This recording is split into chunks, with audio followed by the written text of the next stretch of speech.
Hello friend, NET life science के syllabus में unit 11 में एक टॉपिक है हमारा stages of primata evolution including homo.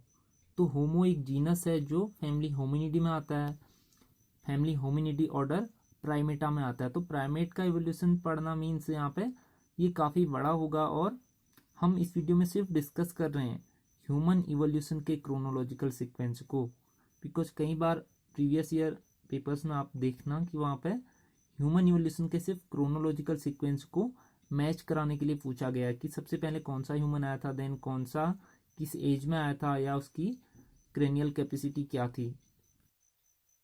तो सबसे पहला जो मैन था उसे हम कहते हैं Parapithecus, then Dryopithecus, then Ramapithecus, then Australopithecus, then Homo habilis, then Homo erectus, then Homo neanderthalensis, then Homo sapiens fossilis, then Homo sapien sapien. लेकिन कभी कभी इन साइंटिफिक नेम की जगह कॉमन नेम यूज किए जाते हैं इनके लिए। जैसे हम अगर होमो सेपियन सेपियन जो कि लिविंग मैन प्रेजेंट का है उसे तो हम क्या कहते हैं, लिविंग मॉडर्न मैन। और होमो सेपियन फॉसिलिस, होमो सेपियन सेपियन से पहले वाला क्या है, होमो सेपियन फॉसिलिस। दैट मीन्स कि हमसे पहले जो मैन था वो अभी नहीं है, इसलिए उसका नाम रखा गया है होमो सेपियन फॉसिलिस। उसे हम कहते थे क्रोमैग्नॉन मैन। उससे पहले था हमारा होमो निएंडरथैलेंसिस, जिसे हम कहते हैं निएंडरथल मैन या फर्स्ट सिविलाइज्ड मैन। उससे पहले हमारा जावा मैन आता है जिसे हम कहते थे होमो इरेक्टस। उससे पहले हमारा होमो हैबिलिस जिसे हम कहते हैं टूल मेकर मैन। उससे पहले हमारा एप मैन जिसे हम कहते हैं ऑस्ट्रेलोपिथेकस। देन उसके बाद हमें इनकी क्या याद रखना है, इनकी क्रेनियल कैपेसिटी जो जिसे हम क्यूबिक सेंटीमीटर में मेजर करते हैं। तो वो सबसे पहले हमारा यहाँ पे हमें पैरापिथेकस, ड्रायोपिथेकस या रामापिथेकस के बारे में ज़्यादा आइडिया नहीं है क्योंकि ये काफ़ी पुराने हैं। उसके बाद हम स्टार्ट करते हैं ऑस्ट्रेलोपिथेकस से, जिसकी क्रेनियल कैपेसिटी 450 सीसी थी। देन जो होमो हैबिलिस था उसका 700 सीसी, होमो इरेक्टस का 800 से 1100 सीसी देखा गया था। देन होमो निएंडरथल मैन जिसे हम कहते हैं फर्स्ट सिविलाइज्ड मैन, उसका था 1300 से 1600 क्यूबिक सेंटीमीटर उसकी क्रेनियल कैपेसिटी थी। देन जो सबसे ज़्यादा क्रेनियल कैपेसिटी है वो किसकी है, क्रोमैग्नॉन मैन की। ये पूछा जाता है, इसे हम कहते हैं होमो सेपियन फॉसिलिस। इसकी क्रेनियल कैपेसिटी 1650 क्यूबिक सेंटीमीटर थी। देन जो अभी प्रेजेंट का मैंने हम लोग हैं, हमारी क्रेनियल कैपेसिटी कितनी देखी गई है, 1300 से 1600 सीसी में।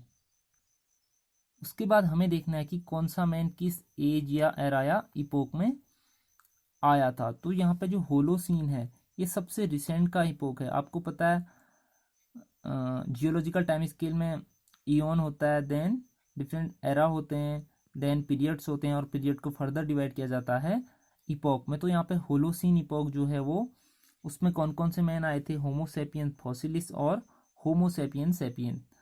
देन प्लीस्टोसीन इपोक जो है उसमें तीनों आए थे, होमो हैबिलिस, होमो इरेक्टस और निएंडरथल मैन। देन प्लियोसीन में कौन था, एप मैन जिसे हम कहते हैं ऑस्ट्रेलोपिथेकस। देन इसके बाद सबसे इम्पोर्टेंट है कि हम इस सीक्वेंस को याद कैसे रखें।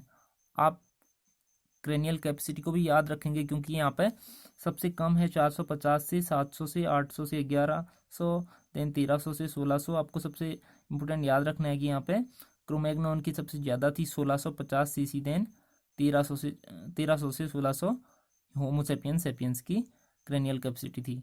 लेकिन हम इनका सीक्वेंस याद कैसे रखेंगे, क्योंकि ये नाम साइंटिफिक नेम थोड़ा डिफिकल्ट होता है याद रखना। तो यहाँ पे एक छोटी सी ट्रिक है कि आप इसे कैसे याद रखेंगे। मैंने इसे ऐसे याद रखा था इसलिए मैं यहाँ पे ये ट्रिक बता रहा हूँ।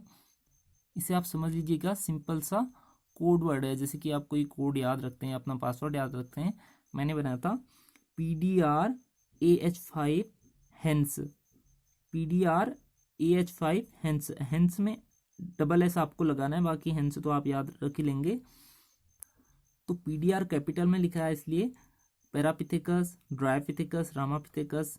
AH5 का मतलब है, ए से है ऑस्ट्रेलोपिथेकस, H5 का मतलब यहाँ पे फिर 5 होमोजीनस आते हैं।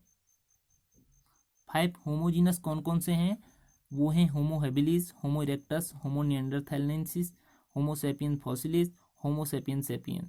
तो यहाँ पर मैंने इसलिए AH5 लिख दिया। देन यहाँ पे मैंने स्मॉल लेटर में हेंस इसलिए लिखा है क्योंकि ये स्पीसीज नेम है, स्पीसीज को हमेशा स्मॉल लेटर में लिखा जाता है, इसलिए आप याद रखेंगे। इसलिए आप यहाँ पे होमो 5 होमो को पहले याद रखिए, देन उसके बाद होमो हैबिलिस, होमो इरेक्टस, होमो निएंडरथैलेंसिस, होमो सैपियन फॉसिलिस, देन होमो सैपियन सैपियंस। तो ये एक छोटी सी ट्रिक है, इससे आप ह्यूमन इवोल्यूशन को याद रख सकते हैं, उसके क्रोनोलॉजिकल सीक्वेंस को।